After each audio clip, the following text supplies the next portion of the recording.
8 itu sebenarnya, tapi iya ada sedikit kendala ini. Ini saya mau bagikan dari ini belum bisa membagikan ininya, jadi saya buka di ini lain saja nggak apa-apa. Oke, alhamdulillah sudah 44 orang. Kemarin ada sekitar 75 orang. Ini karena tadi linknya ini ya. Oke, nah ini satu-satu ada yang mau masuk ya. Siapa? Hanifa Budiwati, kemudian ada siapa lagi?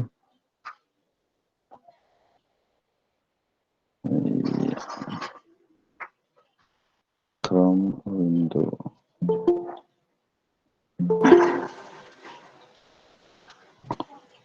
Oke, ini iya yang masuk ini memang agak sedikit. Nah ini yang masuk lewat ini lainnya, Zahran. Sudah 50. Saya masih coba untuk ini lagi. Enter screen. Kemarin sudah bisa sebenarnya. Ini tunggu ini.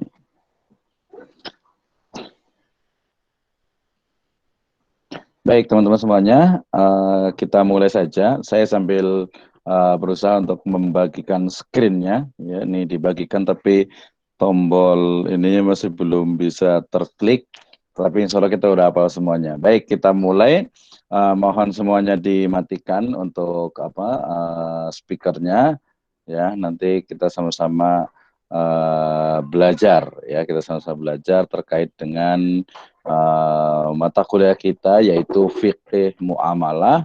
Kemudian kita masuk di pertemuan yang kedua ya. Saya mengampu di kelas besar ini, kelas A dengan B. Mudah-mudahan kita bisa sama-sama mendapatkan manfaat dari pembelajaran kita hari ini. Kemudian seperti yang saya tuliskan di instruksi pembelajaran, bahwasannya saya biasanya sebenarnya diawali dengan pretest, tapi karena ada satu dan lain hal sehingga kemudian saya awali dengan pemaparan dari saya. Ya, pemaparan dari saya nanti lebih kurang 60 menit, ini agak kepotong sedikit ya, berarti nanti saya akan tambahkan sedikit, kemudian sampai sebenarnya itu jam 9, mungkin bisa jam 9 lebih 15. Nah, kemudian lebih kurang 30 menit kita akan diskusi. Maksud saya adalah memberikan kesempatan kepada teman-teman untuk yang bertanya secara langsung, mengungkapkan ide dan gagasannya ya dengan di grup ini, karena nanti dengan tulisan nanti juga ada di sesi terakhir, tetapi saya berikan waktu 30 menit untuk bertanya terkait dengan materi kita khususnya di The World in Islamic Perspective, dan juga secara umum adalah fikih muamalah. Nanti biasanya kalau tanya-tanya yang lain juga boleh juga. Biasanya terkait dengan permasalahan yang ada di masyarakat. Baik, terima kasih. Kemudian setelah presentasi nanti bisa lihat ada video saya, kemudian video yang saya sudah cantumkan linknya. Kemudian setelah itu membaca slide-nya, mengulang kembali, dengan juga ada di modul 2 yang sudah saya upload juga. Nah, dari slide, modul, dan juga nanti dari pemaparan saya, nanti ada challenge-nya itu adalah kuis saja, yaitu kuisnya itu adalah menjawab 3 pertanyaan.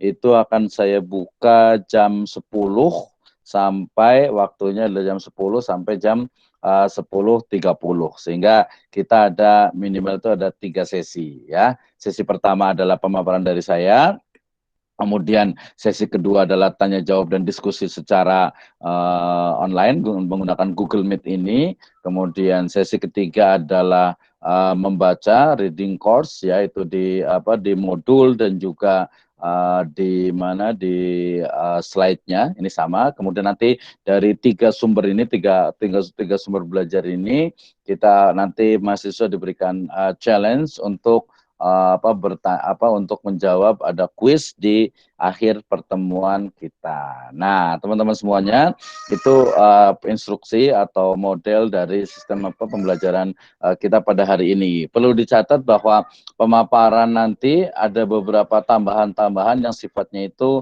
tidak ada di slide dan juga tidak ada di modul. Ini biasanya agar lebih konsentrasi, terutama nanti di akhir-akhir. Kemudian juga sebagai kisi-kisi juga saya sampaikan bahwa pertanyaannya itu sebenarnya hasil dari analisis materi yang akan saya sampaikan, sehingga bisa dikatakan apa yang saya sampaikan itu adalah sifatnya itu deskriptif, ya, deskriptif, tetapi kemudian pertanyaannya itu adalah ada sedikit analisis, ya, artinya kalau sudah memahami, sudah tahu bagaimana hakikat dari harta, kemudian juga nanti dikaitkan dengan apa, dengan kontemporer, itu akan bisa menjawab dari kuis kita pada akhir sesi kita ini. Baik, terima kasih. Rupanya saya masih belum berhasil untuk membagikan screen, tapi nggak apa-apa. Karena sebagian juga nggak pakai video, berarti pakai suara saja sambil lihat teman-teman semuanya ya. Saya berarti saya buka di ini di slide saya. Baik, kita mulai saja ya, kita mulai pembahasan kita hari ini. Bismillahirrahmanirrahim. Assalamualaikum warahmatullahi wabarakatuh. Waalaikumsalam.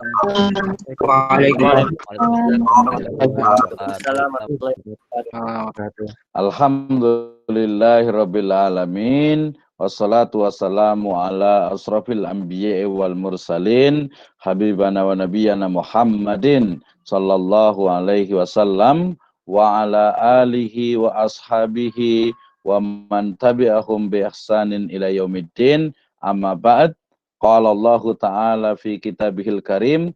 A'udzu billahi minasyaitonir rajim. Bismillahirrahmanirrahim.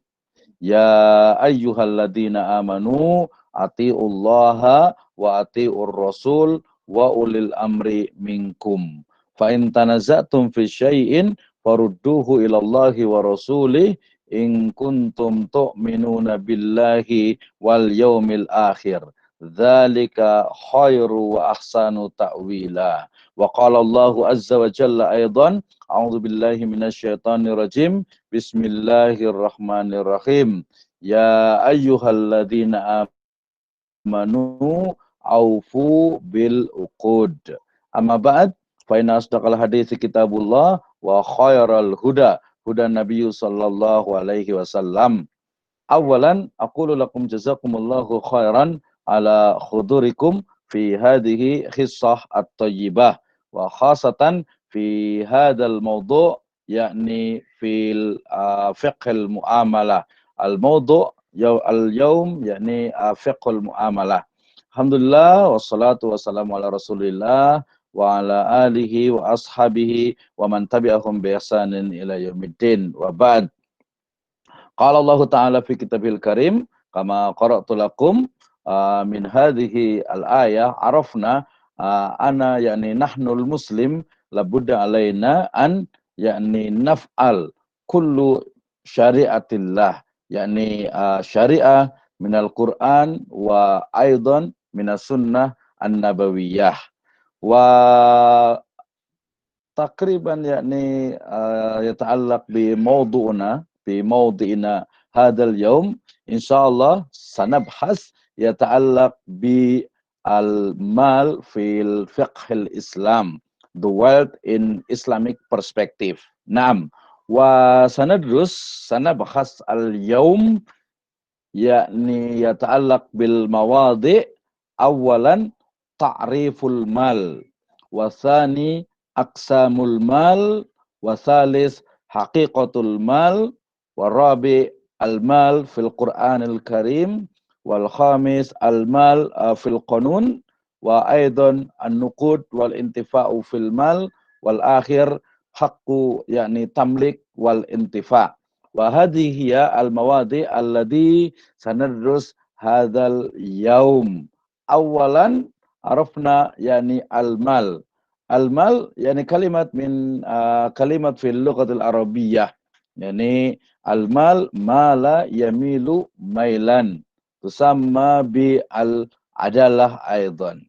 Wa aqsam wa aidan kaifa yani nahnu al-muslim araf sana'rif haqiqatul mal wal akhir al-mal fil Qur'an wa aidan fil qanun. Oke, terima kasih teman-teman semuanya. Hari ini kita akan belajar bersama terkait dengan harta dalam perspektif Islam. Ya, ini adalah pertemuan yang kedua. Ini adalah kelas besar. Kita akan belajar bersama terkait dengan the wealth in Islamic perspective.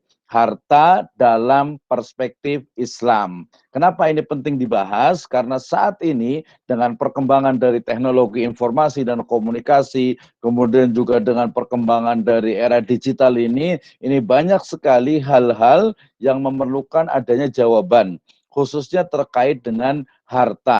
Tentu saja harta dalam perspektif Islam is a very different, ya sangat berbeda sekali dengan harta dalam perspektif ekonomi kapitalis ataupun ekonomi liberalis dan juga sistem ekonomi yang lainnya. Kenapa? Karena ketika berbicara harta, kita berbicara tentang apa? Malillah, ya, harta Allah Subhanahu wa taala. Baik, teman-teman semuanya, sebelum saya lanjut ke materi yang paling penting, saya ulang lagi, apakah suara saya cukup jelas?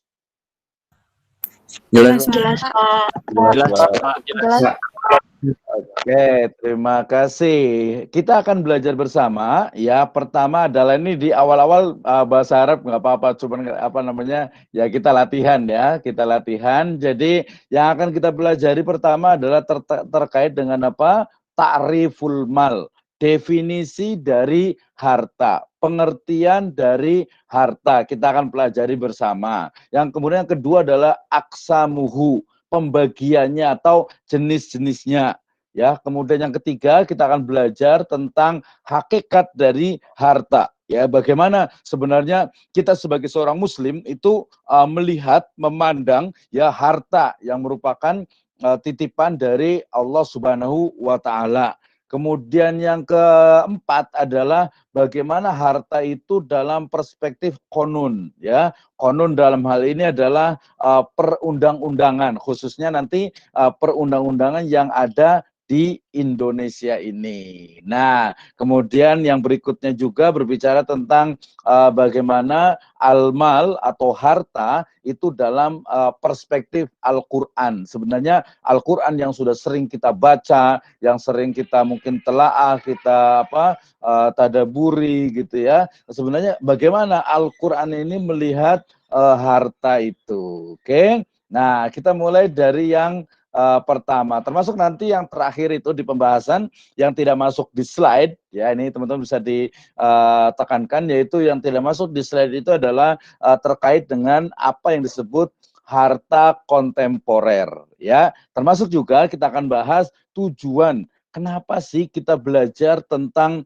hakikat dari harta, kenapa kita belajar tentang jenis-jenis dari harta, pasti ada ya, insya Allah ada apa yang disebut dengan implikasi ya atau mungkin manfaat dari kita belajar jenis-jenis dari harta tersebut. Baik, kita mulai dari yang pertama ya. Apa itu al-mal ya? Apakah harta itu ya? Harta itu apa sebenarnya sih? Nah, harta itu al-mal fil lughati ya, harta secara bahasa ya jelas namanya juga mal. Mal itu adalah bentuk apa?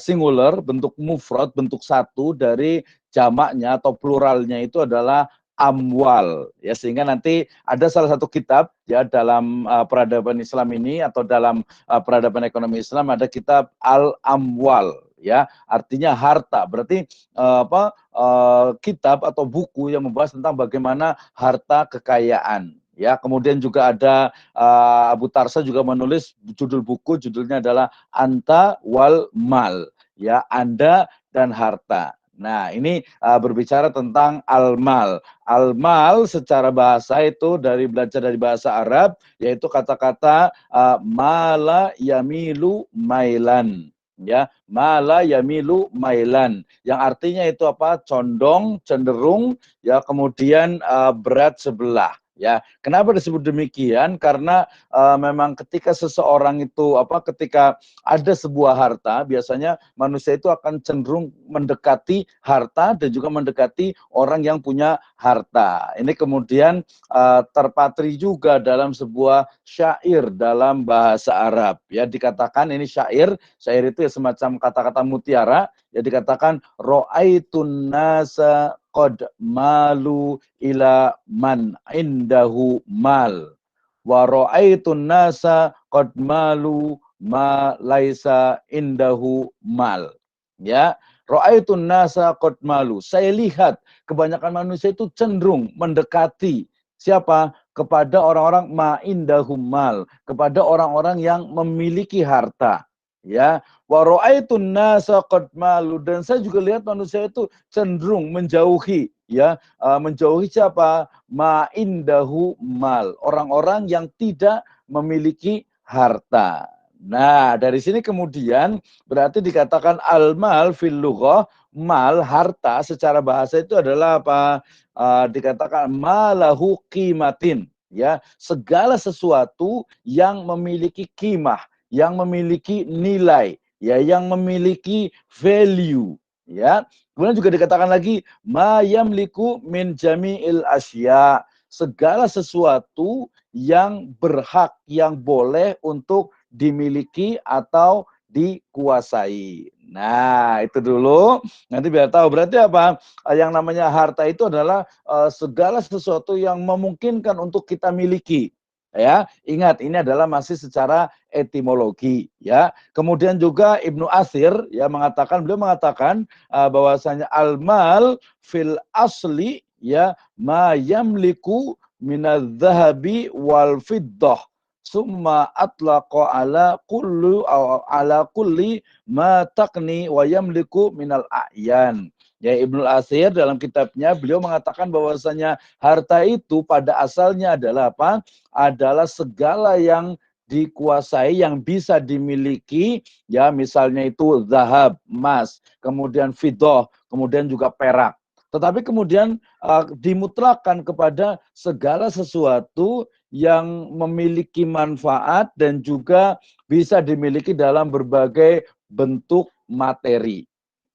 Ya, berarti Ibnu Athir ini pertama memang secara umum itu adalah secara khusus bahwa harta itu adalah emas dengan perak, ya. Kemudian tapi secara umum, ya, secara mutlak keseluruhan bahwasanya segala sesuatu yang dia itu ada manfaat dan ada materi. Ingat ya, keywordnya itu adalah materi. Materi itu berarti adalah apa? Adalah benda, itu adalah harta. Nah, wa aksara ma yudlaqul mal indal Arab alal ibel li'annaha kanat aksaru amwaluhum atau amwalihim. Ya, di orang-orang Arab itu bahwasanya dimutlakan secara mutlak bahwasanya harta itu adalah apa? Adalah unta, ya. Jadi kalau zaman dulu itu yang disebut harta itu adalah unta. Kenapa? Karena li'annaha kanat aksara amwalihim. Karena apa? Karena kebanyakan dari mereka itu hartanya itu adalah ya unta itu. Oke, tapi ini di awal, ya, di masa lalu. Kemudian apa? Kita juga perlu lihat bahwasanya bagaimana sebenarnya harta dilihat oleh beberapa pendapat, ya. Imam Asy-Syafi'i rahimahullah dan juga dari kalangan Syafi'iyah, ya, pengikut dari Imam Syafi'i dan juga pengikut Malikiyah mengatakan bahwa harta itu adalah apa? Ma yamliku wa yumkinul intifa'u bih.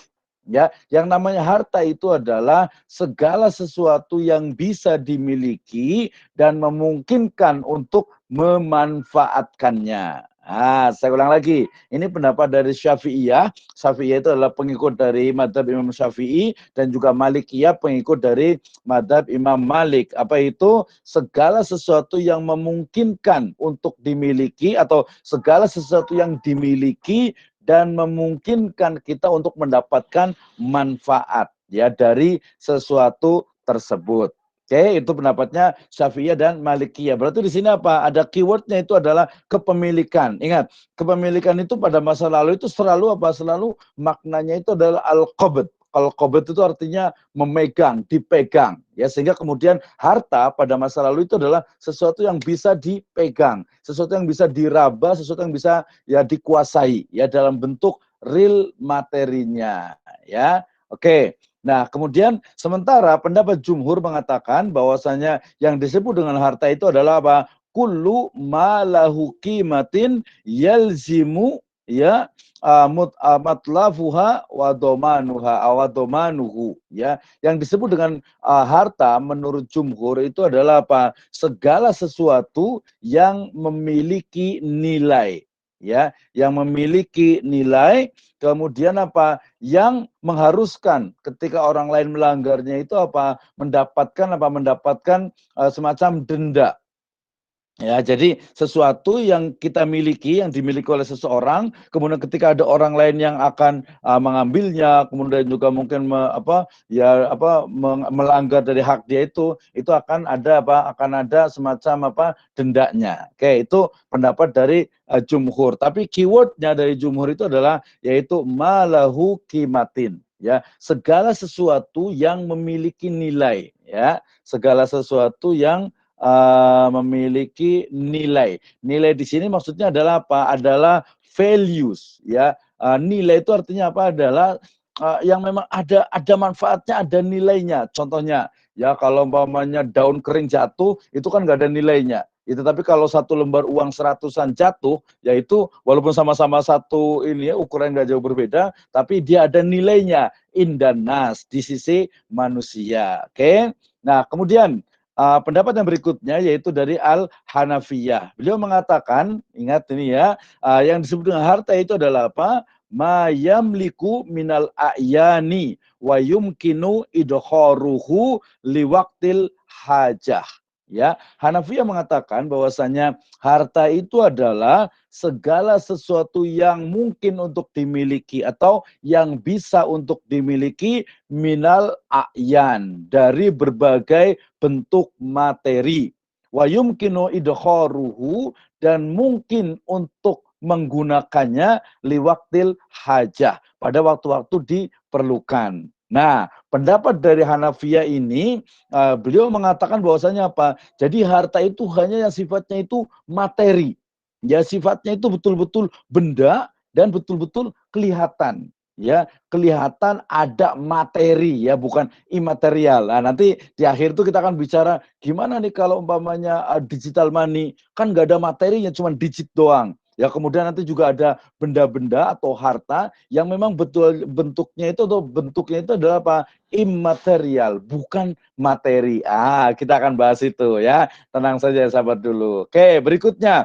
Tadi pendapat apa dari harta. Oleh karena itu, saya bisa menyimpulkan bahwa merujuk kepada jumhur, kemudian juga disederhanakan ketika ditanya apa itu harta, apa itu mal, jawabannya adalah al-mal kullu syai'in lahu qimatin. Segala sesuatu yang memiliki nilai.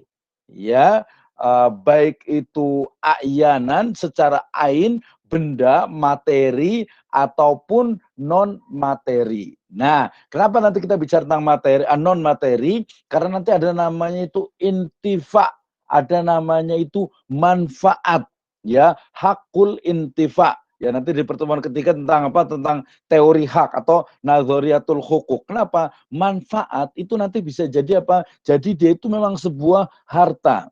Ya, contohnya begini. Sederhana, saya mau saya mau tinggal di Jakarta, kemudian saya mau sewa sebuah apartemen, flat atau apartemen. Nah, hak atas apartemen itu karena saya sudah bayar, maka itu disebut dengan apa? Dengan hakul intifa, hak untuk memanfaatkan dari apartemen tersebut. Nah, saya tidak memiliki ainnya. Ainnya itu adalah bendanya, materinya itu saya tidak punya. Tetapi saya memiliki manfaat dari apa? Dari apartemen tersebut. Ya, ini nanti sama juga dengan apa, sewa menyewa, rental umpamanya mobil gitu ya, dan lain sebagainya, itu adalah ada hakul intifa. Sehingga saya mengatakan tadi bahwa harta itu adalah kullu syai'in lahu qimatin a'yanan wa ghairu a'yanan, ya, atau wa ghairu ainin. Jadi segala sesuatu yang memiliki nilai, ya, baik dalam bentuk materi ataupun non materi. Oke, baik. Itu adalah berbicara tentang harta. Kemudian yang berikutnya, ya, itu di tema kita pertama. Yang kedua adalah aksamul mal, pembagian-pembagian dari harta atau jenis-jenis dari harta. Nah, ini yang membedakan dengan apa? Dengan mungkin sistem ekonomi lain, ya. Kenapa? Kalau sistem ekonomi lain itu mereka tidak mengenal halal haram, mereka tidak mengenal ini mubah, ini boleh, ini sunnah, ini makruh, tidak. Tetapi dalam Islam itu ada, ya, sehingga kemudian ya samroh min hadhihi dirasah, atau buah atau hasil atau manfaat dari belajar kita tentang aksamul mal ini adalah mengetahui mana harta yang boleh digunakan, mana harta yang tidak boleh digunakan, mana harta yang bisa diwakafkan, mana harta yang bisa untuk umpamanya digadaikan, dan lain sebagainya. Oke, kita mulai dari yang pertama, aksamul mal. Saya masih di slide yang bahasa Arab. Al-awwal, yakni yang qasimu ila isnain. Al-mal al-mutaqawwim, ya, wa ghairul mutaqawwim. Nah, nanti di bahasa Indonesianya ada, tenang saja, jangan khawatir. Jadi harta itu dilihat dari sisi pemanfaatannya itu ada dua, ya. Yang pertama adalah harta al-mal al-mutaqawwim. Harta mutakawim. Apa itu harta mutakawim? Dikatakan huwallazi lahu qimatin maliyatin fis syar'i.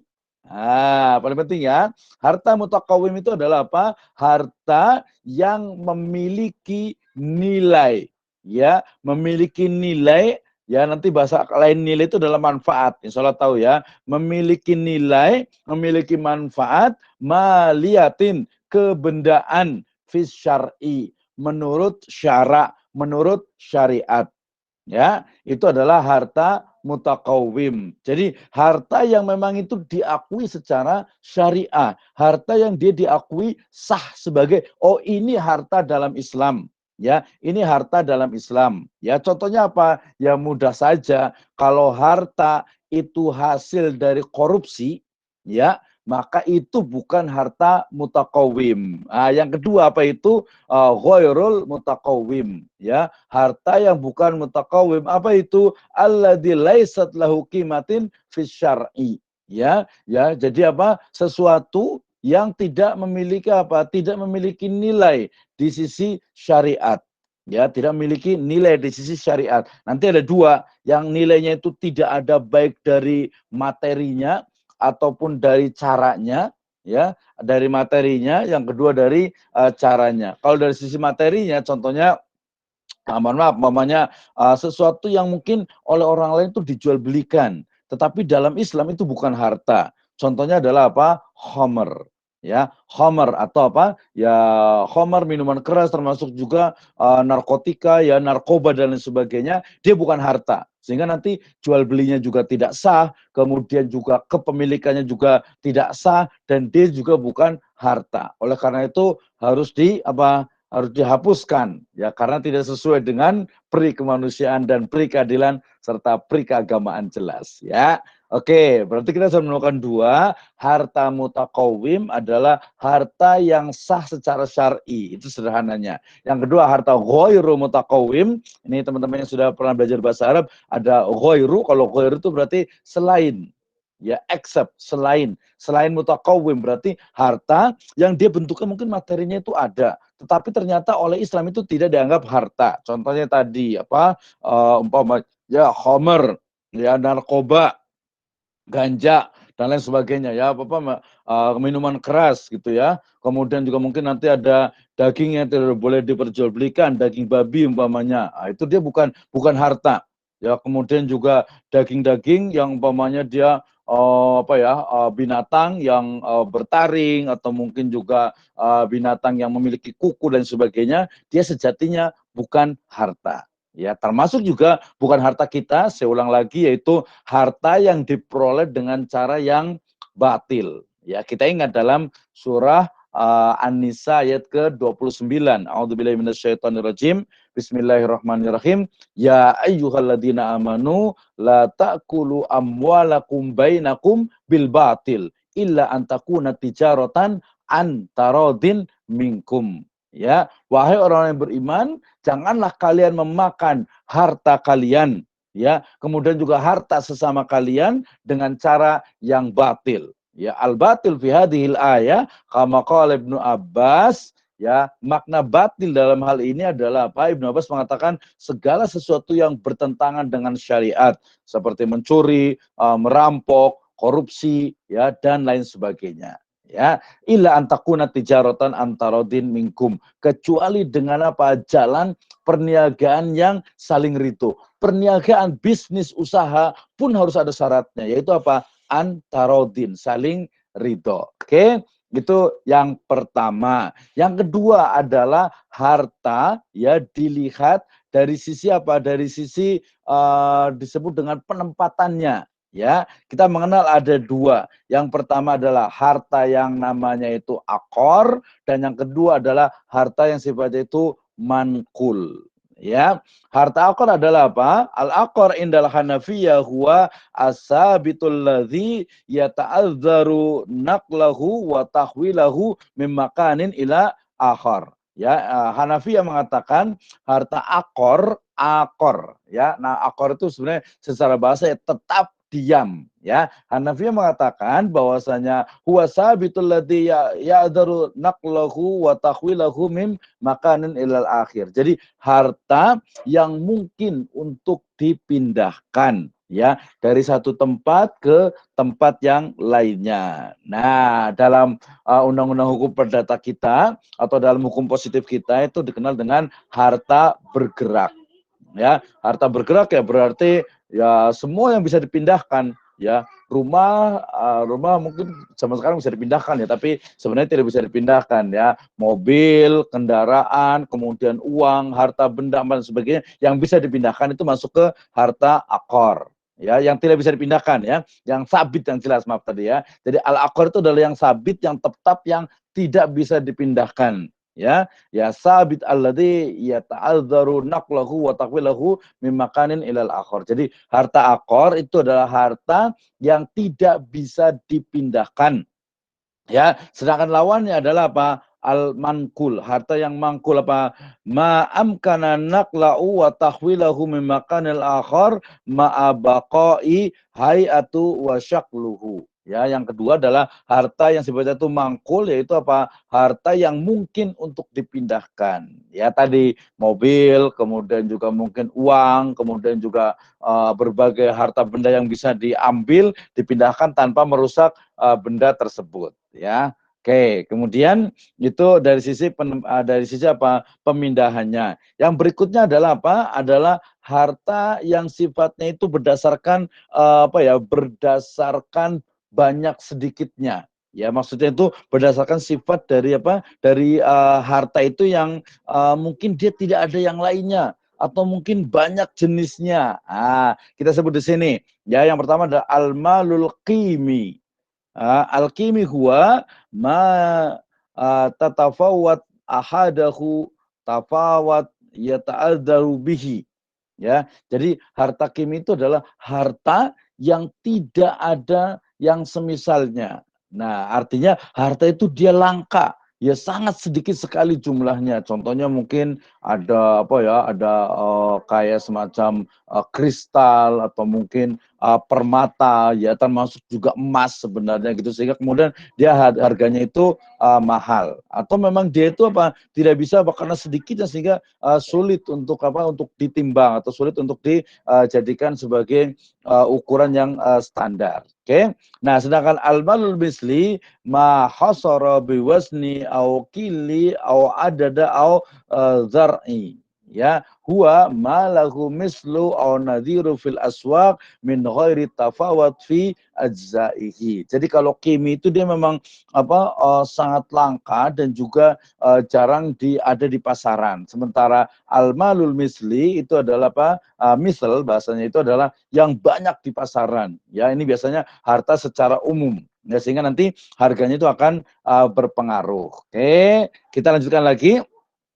Yang berikutnya adalah malul istihlaki wal malul istimali. Malul istihlaki atau harta istihlaki adalah huwaladzi la yumkinul intifa'u bihi adatan illa bi istihlaki ainihi kal makhulat wal masyrubat. Jadi harta istihlaki itu adalah apa? Harta yang ketika menggunakannya, memanfaatkannya itu langsung habis. Ya, nanti dalam administrasi atau manajemen itu disebut dengan apa? Harta yang atau harta benda yang langsung habis. Ya, contohnya di sini adalah apa? Adalah makanan atau minuman. Ya, kalau makanan itu kan ketika kita mau pakai ya dimakan ya habis. Minuman juga dipakai langsung habis. Nanti kemudian mungkin ada macam-macam yang sifatnya itu ketika dia digunakan ya langsung habis. Ya kan? Nah, yang kedua ada malul istimali atau al malul istimali. Huwa ma yumkinul intifa'u bihi adatan maka ma'abaqa'u ainihi kal aqaratu wasayabat wal masyiyat. Ya, siyabat wal masyiyat. Jadi harta istimali itu adalah harta yang dia itu ketika digunakan dia masih ada barangnya, masih tetap masih bisa digunakan pada masa-masa berikutnya seperti harta benda yang tetap, rumah kan dipakai tetap ada ya. Kalau rusak tuh sedikit gitu ya. Kemudian juga ada pakaian kan, pakaian kita pakai kemudian masih bisa lagi digunakan lagi. Kemudian juga segala sesuatu yang memang ketika digunakan itu masih tetap ada materinya, masih tetap ada bendanya. Nah, teman-teman semuanya, kenapa kita belajar tentang istilah dan istimali? Nah, ini terkait dengan apa? Dengan harta yang boleh diwakafkan. Ya, kenapa? Kemarin teman itu membuat sebuah riset penelitian tentang literasi wakaf. Ternyata ketika membuat sebuah survei, membuat sebuah kuesioner masih ada ya masyarakat yang mengatakan wakaf itu boleh makanan, ya makanan atau minuman. Padahal yang namanya wakaf itu adalah harus malul istimali. Ya, harus harta yang istimali, harta yang memang dia itu apa? Ketika digunakan tuh bendanya itu masih ada, ya. Sehingga kemudian kalau kita mewakaf makanan, wakaf minuman, wakaf kemudian juga mungkin harta benda yang kemudian habis, maka oleh para ulama tidak sah atau dianggap tidak sah karena wakaf itu seharusnya dia itu hartanya itu tetap, ya hartanya itu tetap, kemudian yang digunakan itu adalah apa? Adalah hasilnya. Oke, nah ini salah satu dari apa? Manfaat. Kenapa kita harus belajar tentang apa? Aksamul mal atau jenis-jenis dari harta. Karena ketika kita belajar harta, oh kita tahu ternyata harta yang boleh diwakafkan itu adalah yang istimali, bukan yang istihlaki, ya. Kemudian juga nanti yang di sebelumnya, harta yang boleh diwakafkan oleh para ulama dahulu itu adalah harta yang sifatnya itu dia akor, tetap. Ya, sehingga di Indonesia ini wakaf uang itu belum banyak berkembang. Kenapa? Ya bisa dikatakan berkembang karena saya melakukan beberapa riset itu menunjukkan masih belum berhasil proses dari cash wakaf ini. Kenapa? Karena masyarakat masih menganggap bahwa harta yang boleh diwakafkan itu adalah hanya harta akor, ya, harta yang dia itu tetap diam sehingga awet, ya, tanah, kemudian juga bangunan, masjid, mungkin madrasah, kuburan dan sebagainya itu dianggap akor, tetap harta akor, harta yang tetap tidak bisa dipindahkan, kemudian juga dia itu awet, istimali, awetnya itu. Oke. Kemudian yang berikutnya juga kita belajar tentang apa? Al-malul khos wa mal al-am. Apa itu mal khos? Harta yang khusus. Apa itu? Ma dakhala fil milkil fardi. Sawaun kana malikihi wahidan au aksar min wahid. Ya, wal milkiyatu syai'ah baina amatin nas wala mubahalahum. Ya, yang disebut dengan harta yang khos adalah harta ya yang masuk di dalamnya kepemilikan individu. Ya, individu itu baik yang satu orang atau dua orang. Jadi gini, nanti dalam teori kepemilikan, ini di next berikutnya ada tentang teori kepemilikan itu ada dua. Kepemilikan yang dimiliki oleh individu, pribadi, dan ada kepemilikan yang dimiliki oleh umum, oleh ammah, oleh masyarakat. Sehingga dalam hadis itu dikatakan apa? Al-muslimuna syuraka fis salas. Ya, umat Islam ini, ya umat manusia ini berserikat. Berserikat itu maksudnya memiliki hak yang sama pada tiga benda. Yang pertama itu adalah alma, air, ya yang kedua adalah anar, api, dan yang ketiga adalah padang rumput. Ya, air berkaitan dengannya pasti, ya air, namanya air itu kan manusia itu membutuhkan. Ya, semua manusia membutuhkan air, semua makhluk membutuhkan air. Sehingga kemudian air itu, sumber air juga, sumber mata air itu, dia harus apa? Tidak boleh dimiliki oleh individu, tidak boleh dimiliki oleh apa? Oleh ya harusnya oleh swasta juga tidak boleh sebenarnya. Termasuk nanti ada sedikit kontroversi itu tentang apa sebenarnya juga apa hukum dari jual beli air gitu ya. Sebagian mengatakan oh kalau kita beli apa air mineral umpamanya sejatinya dalam Islam itu bukan beli airnya tetapi beli jasa dalam apa dalam mempaket atau dalam mengelola dan juga apa menjadikan apa jadi satu tempat itu ya menjadikan apa mungkin dijadikan satu produk itu jasanya saja. Nanti agak menyimpang juga sama dengan itu nanti ada larangan dalam Islam itu tentang apa jual beli kucing. Nah, sehingga kemudian ada yang mengatakan, oh ini bukan jual beli, tapi hanya adopsi saja, atau mungkin dia hanya apa, hanya memberikan uang ganti makannya kucing itu. Walaupun ini kontroversi. Nah, tadi balik tadi, jadi dalam Islam itu ada namanya mal yang ya harta yang dia itu adalah milik umum, milik masyarakat. Ya, dalam Islam itu tadi panduannya itu ada tiga. Yang pertama adalah air, berarti air itu seharusnya tidak ada privatisasi itu seharusnya itu ya. Tidak boleh dimiliki oleh swasta, tidak boleh dimiliki oleh individu, itu harus dimiliki oleh umum. Dalam artian itu ya dalam hal ini dimiliki oleh umum itu adalah dikuasai oleh negara, dimiliki oleh negara, kemudian dikelola oleh negara. Termasuk juga nar, api. Api dalam hal ini bisa kita interpretasikan dengan apa? BBM, ya bahan bakar minyak, ada gas, ada minyak bumi, ya ada bensin, solar dan sebagainya, itu masuk ke dalam nar. Di mana? Karena itu adalah kebutuhan pokok juga, kebutuhan umat manusia sehingga dia tidak boleh seharusnya itu diprivatisasi, ya tidak boleh juga apa dimiliki individu apalagi dalam jumlah besar sehingga ya benar kalau di Indonesia ini ada BUMN ya dalam ini umpamanya minyak itu adalah Pertamina, kemudian juga kalau air itu adalah PAM dan lain sebagainya. Secara umum seperti itu. Kalau dalam konteks Islam di mana harta di mana apa segala sesuatu yang dia itu dibutuhkan oleh orang banyak maka itu masuk ke dalam apa al-mal al-am ya harta yang umum yang dikuasai oleh apa yang dimiliki oleh masyarakat tetapi nanti yang mengelola itu adalah negara.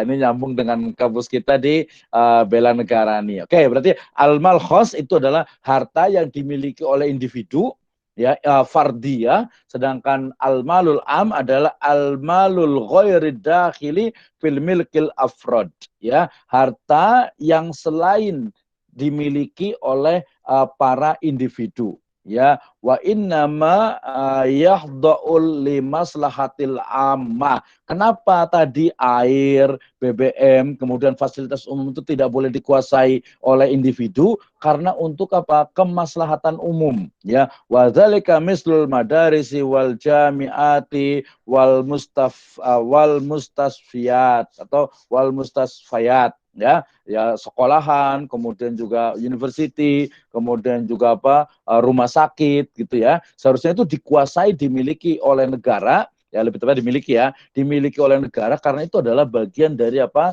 Fasilitas umum ya, bagian dari fasilitas umum. Nah, kita tahu oh ini apa konteks Islam itu seperti ini, kepemilikan khusus, ini kepemilikan umum. Oke, berikutnya ya kemudian ada juga al-malun nami wal mal ghairun nami ya ini agak sedikit teoritis al-malul ma'dul istismar sawaun bi tabi'atihi am bi aqlil insan wa dzalika mislu dzahab wal fiddah. Jadi harta yang sifat itu apa? Dia itu tumbuh dan berkembang, bisa dikembangkan. Ya, bisa dijadikan sebagai apa?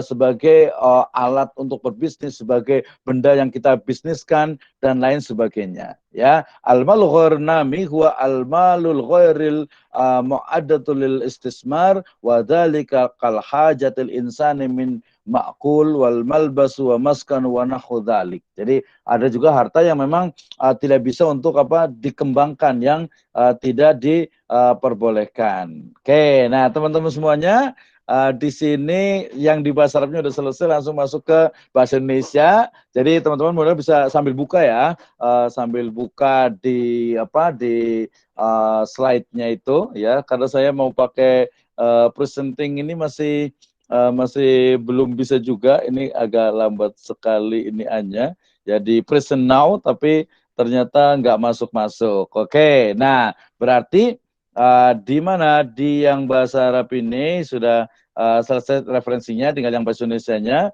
itu mudah sekali. Berarti ambil review kesimpulannya. Yang pertama, bahwasanya harta dalam Islam itu ya berasal dari kata-kata apa? Mala yamilu mailan, ya. Mala yamilu mailan, yang artinya adalah cenderung atau condong ke satu sisi ya, atau berpaling dari tengah ke sisi yang lainnya. Ini seperti firman Allah Subhanahu wa taala dalam surat An-Nisa ayat ke-27. Wallahu yuridu ayyakuna alaikum wa yuridu alladhi yattabi'una syahwata antamilu mailan azim. Ada kata-kata mala yamilu, tamilu mailan. Ya, kemudian juga dalam surat An-Nisa 129 juga ada walantas tatayu anta dilu bainan nisa'i wala harrastum wala tamilu kullal maili, ya. Jadi kata-kata mala yamilu itu menunjukkan asal dari kata-kata harta di dalam Islam. Oke, yang berikutnya adalah dari sisi apa? Dari sisi terminologi. Tadi sudah saya sebutkan juga bahwa yang namanya harta secara terminologi itu adalah apa? Ma yamilu ilaihi tab'ul insan idkharuhu ila waqtil hajah. Ya. Nah, saya singkatkan tadi adalah segala sesuatu kullu syai'in lahu qimatin. Nah, itu mudah. Oke, selanjutnya di yang ketiga, materi yang ketiga yaitu harta dalam Islam. Ini penting sekali ketika berbicara tentang hakikat dari harta. Oke, teman-teman semuanya, suara saya masih terdengar jelas? Jelas, Pak. Jelas, Pak. Ya, oke, ada kesalahan teknisnya, saya nggak bisa ini, nggak bisa apa, present now itu nggak bisa ini, agak-agak error nih kayaknya. Baik, nggak apa-apa, kita lanjutkan. Ini bagian yang paling penting juga terkait dengan bagaimana kita sebagai bagaimana kita sebagai seorang Muslim itu memahami hakikat dari harta. Oke, yang pertama, bahwasanya harta dalam Al-Qur'an itu adalah sebagai fitnah, sebagai cobaan, ya, sebagai cobaan, sebagai bala. Di dalam surat Al-Baqarah ayat ke-155, a'udzubillahi minasyaitonirrajim, wala nabluwannakum bisyai'im minal khaufi wal ju' wa naqsim minal amwal wal anfus wa wassamarat wa basyiris sabirin. Ada kata-kata minal amwal, dan sungguh akan kami berikan cobaan kepada kalian itu sedikit ketakutan. Ya sekarang nih kita takut banget dengan pandemi ini. Kemudian kelaparan, ya kemudian juga kekurangan harta. Nah artinya apa? Berarti ayat ini berbicara tentang bagaimana harta itu adalah fitnah. Harta itu adalah apa? Adalah cobaan. Ya, cobaan bagi kita, apakah dengan harta itu kita bersyukur atau malah kufur. Nah, ya, itu yang pertama ya. Jadi harta dalam Al-Qur'an. Kemudian yang kedua yaitu apa? Larangan tadi untuk memakan harta orang lain secara batil. Ini ada dua ayat. Pertama adalah surat Al-Baqarah ayat 188, yang kedua adalah surat An-Nisa ayat 129. Awal ayatnya kurang lebih itu sama ya. Wala ta'kulu amwalakum bainakum bil batil. Ya, kalau di Al-Baqarah itu illa antakuna tijar, di An-Nisa itu illa antakuna tijaratan antarodin minkum. Sementara kalau di Al-Baqarah itu apa? wa tudlu biha ilal hukam litaqulu fariqam min amwalin nas bil ismi wa antum ta'lamun. Jangan kalian itu memakan harta kalian dan juga harta orang sesama kalian dengan cara yang batil. Kemudian jangan pula kalian membawa urusan harta itu kepada hakim supaya kalian dapat memakan sebagian daripada harta benda orang lain itu dengan jalan dosa padahal kalian mengetahuinya. Jadi kalau ayat di Al-Baqarah ini berbicara tentang seseorang yang bersengketa, ya ini biasanya dalam bisnis bersengketa kemudian niatnya itu sebenarnya udah nggak baik gitu ya. Dia sebenarnya udah salah tapi ngeyel ya. Bayar hakim, bayar hakim jadi ini ya riswah ya, jadi suap enggak, jadi dia memiliki lawyer gitu ya, memiliki pengacara kemudian agar harta yang lawan dia itu bisa diambil. Ya ini konteks dari Al-Baqarah 188 ya. Umpamanya kita kredit nih kita pembiayaan atau kalau ke dekonstruksi itu dikredit ya, kita pembiayaan dari bank. Kemudian karena kesalahan dari akad di bank itu, kemudian kita menyewa pengacara dengan harapan apa yang kita ambil uang itu dari bank itu menjadi milik kita. Nah ini ancaman dari Al-Baqarah 188. Ya, ini konteksnya adalah persengketaan. Kemudian kalau di tadi An-Nisa 29 itu bicara tentang larangan kita memakan harta diri kita sendiri dengan harta orang lain dengan cara yang batil, ya kecuali dengan jalan perniagaan. Nah, ingat di sini ada dua kata ya. Pertama, wala taqulu amwalakum. Ya, amwalakum berarti harta kita. Nah, kok ada pertanyaan, kok harta kita makan dengan cara yang batil? Gimana maksudnya? Nah, maksudnya adalah bahwa kita menggunakan harta kita untuk cara-cara, untuk jalan yang tidak diridhoi oleh Allah Subhanahu wa taala. Ya, kita punya uang umpamanya untuk naudzubillah ya, sampai beli khamar gitu ya, minum minuman yang diharamkan atau mungkin maisir, perjudian dan sebagainya. Nah, tentu saja itu masuk ke dalam la ta'kulu amwalakum bainakum, di antara kalian yang jelas sekali tadi, di antaranya adalah ya mungkin bisa mencuri, bisa mengambil tanpa hak, termasuk juga korupsi ya. Nah, termasuk juga korupsi itu adalah bagian dari larangan korupsi, ada dalam surat Al-Baqarah 188 dan juga An-Nisa ayat 29. Oke, kita menemukan dua, jadi larangan memakan harta lain secara batil, kemudian harta ini juga adalah sebagai wasilah untuk kebaikan, ya, syariat untuk berwakaf, ya, dikatakan berwakaf atau berinfak, sedekah dan sebagainya. Al-Baqarah 195. A'udzubillahi minasyaitonirrajim. Wa anfiqu fi sabilillahi wa la tulqu biaidikum ila tahluka wa ahsinu innallaha yuhibbul muhsinin. Dan belanjakanlah harta benda kalian di jalan Allah Subhanahu wa taala dan janganlah kamu menjatuhkan dirimu sendiri ke dalam kebinasaan dan berbuat baiklah. Ya, karena sungguhnya Allah menyukai orang-orang yang berbuat baik. Nah, ini sangat luar biasa sekali. Jadi harta yang kita miliki itu adalah wasilah untuk kita berinfak. Kalau dalam konteks ini, infak yang paling utama adalah infak ke keluarga, infak ke kerabat, kemudian juga nanti ke tetangga-tetangga dekat, kemudian nanti ke fakir miskin dan lain sebagainya. Ini masuk ke dalam pembahasan Islamic filantropi, ya. Jadi harta itu adalah wasilah kebajikan. Ada yang boleh masuk, ada Kahfi Auriza. Mohon maaf, mungkin saya agak lambat mengadmitnya kali ya. Oke, yang berikutnya adalah perhiasan dunia. Ini dalam surat Ali Imran ayat ke-14. A'udzubillahi minasyaitonirrajim. Zuyyina lin-nasi hubbus syahwati minan nisa wal banin wal qanatir al muqantara minadz zahabi wal fidda wal khailil musawwamati wal an'am wal harth dzalika mataul hayatid dunya wallahu indahu husnul ma'ab. Ya, ini selalu sampaikan bahwa kita sebagai seorang muslim yaitu harus memiliki harta. Ya, harus, bahkan kalau dikatakan ada dai kita mengatakan kita itu harus kaya gitu ya. Kaya. Kenapa harus kaya? Karena dengan kaya itu bisa kita bisa berinfak, kita bisa bersedekah, kita bisa berwakaf, kita bisa membantu orang-orang miskin dan lain sebagainya. Dalam hadis sebuah riwayat juga dikatakan Ni'mal malu sholih li abdis sholih. Ya, sebaik-baik harta yang baik itu adalah harta yang ada pada hamba yang soleh. Nah, jadi umat Islam itu tadi ada kata-kata istilah tadi yang saya katakan, mungkin kita harus zuhud, kita harus juga harus bahwa harta itu milik Allah Subhanahu wa taala, betul, tetapi kita harus memiliki juga harus memilikinya. Jadi dunia atau harta itu di genggaman kita bukan di hati kita. Nah, teman-teman semua, jadi ini penting sekali ya. Jadi Islam itu juga sangat komprehensif, sangat universal juga ya. Oke, perhiasan dunia. Kemudian berikutnya juga bahwa harta itu adalah apa? Sarana untuk apa? Untuk kita itu bersungguh-sungguh di jalan Allah Subhanahu wa taala. Ya, ingat di surat At-Taubah ayat ke-20, alladzina amanu wa hajaru wa jahadu fi sabilillah bi amwalihim.